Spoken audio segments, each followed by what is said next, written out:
और तब राजा परीक्षित ने पूछा, इस आपने कहा कि ये 14 भुवन, ऊपर के 7, नीचे के 7, पृथ्वी लोक सहित, ये सब भगवान के ही स्वरूप है, तो इस जगत को भगवान बनाते कैसे हैं? ये प्रश्न परीक्षित जी ने सुखदेव मुनि से पूछा था कि भगवान इस संसार को रचते कैसे हैं। तब सुखदेव जी मुनि ने कहा, परीक्षित को सांप लगा था और इनको समझाने के चक्कर में मैं तो अपने गुरु का ही मंगलाचरण भूल गया, क्योंकि आते ही पहले यदि अब परीक्षित महाराज को लगा हुआ है सांप, वो बेचारे संकट में हैं, और सुखदेव मुनि ने कितना विधि पूर्वक यहाँ पर परिचय दिया। तो आते ही ऐसा नहीं किया कि पहले मैं मंगलाचरण कर लूंगा तब सुनाऊंगा, एकदम आते ही पहले ट्रीटमेंट शुरू कर दिया।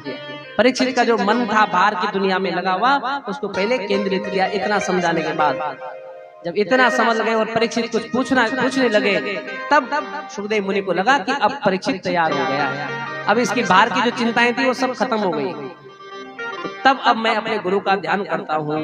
तो सुखदेव मुनि ने 12 श्लोकों में अपने परम गुरु का ध्यान किया।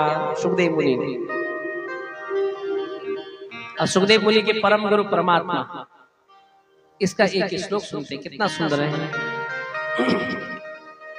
यत् कीर्तनम यत् स्मरणम यदीक्षणम यद वंदनम यश्रवणम यदर्पणम दर्हणम लोकस्य सद्यो विदनोति कल्मषम् तस्मै सुभद्र स्रवसे नमो नमः।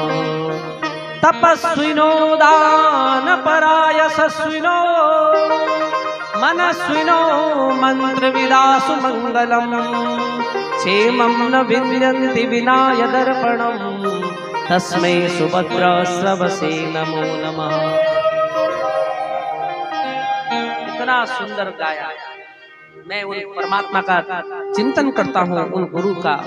यत् कीर्तनम यत् स्मरणम यदीक्षणम, जिनके कीर्तन करने से, स्मरण करने से, वंदन करने से, सुनने से, उनके आश्रय में जाने से लोकस्य सत्यो विदुनोति कल्मषम्, समस्त जो संसार से जन्म जन्मांतरों के एक कलमश है, हमारे पाप है, वो ध्वस्त हो जाते हैं। मैं उन परमात्मा का चिंतन करता हूँ।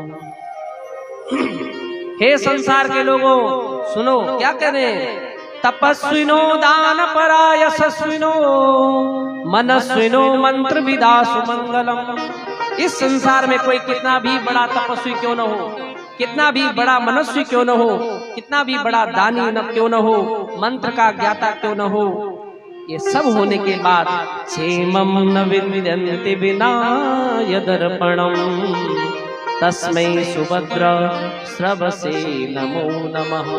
तब तक तुम्हारा कल्याण नहीं हो गया। सुनो दानियों, सुनो मंत्र वेताओं, सुनो यशस्वियों, सुनो तपस्वियों, जब तक तुमने अपने आप को प्रभु के श्री चरणों में समर्पित नहीं किया।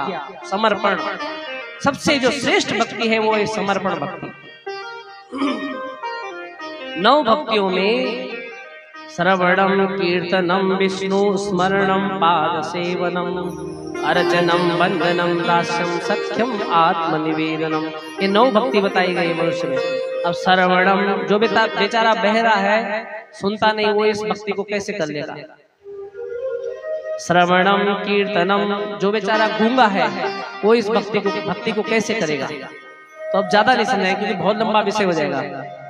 अब इन भक्तियों में सबसे श्रेष्ठ भक्ति है, चाहे उसको दिखता है नहीं दिखता है, सुनता है नहीं सुनता है, चल सकता है नहीं चल सकता है, सबसे श्रेष्ठ भक्ति है आत्मसमर्पणम।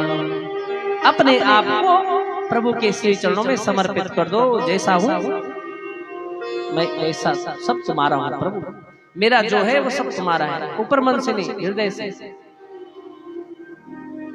इसलिए गुरु का ध्यान किया। बोल भक्त वत्सल भगवान की जय।